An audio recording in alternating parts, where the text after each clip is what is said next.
Actually నాది CEC background అనమాట. Arts. CEC, BCom, MBA నాది.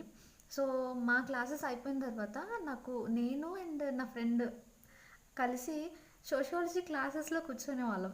ఎందుకో అప్పుడు నాకు నిజంగా తెలీదు. టైమ్ పాస్‌కి అక్కడ నాకు ఫ్రెండ్స్ ఉన్నారని టైమ్ పాస్‌కి వెళ్ళేదాన్ని. బట్ థాంక్ గాడ్ నేను ఆ డెసిషన్ అప్పుడు కొంచెం ఫన్నీగా తీసుకున్నా. ఇప్పుడు నాకది కొంచెం అంటే ఎక్కువ కాదు, కొంచెం యూజ్‌ఫుల్ అయింది. నాకొక ఐడియా అనేది వచ్చింది కదా! ఒక సబ్జెక్ట్ మీద. సో, అదైతే నేను ఓకే అనుకున్నాను. I mean happy for thought. And ఇంకొక విషయం ఏంటి అనంటే ఆహ్, ఇంతిలా చదివేయాలా?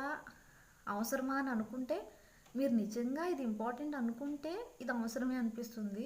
లేదు నాట్ సో నెసెసరీ అని అనుకుంటే ప్లీజ్ అండి మీరు ఈ సర్కిల్‌లోకి రావద్దు.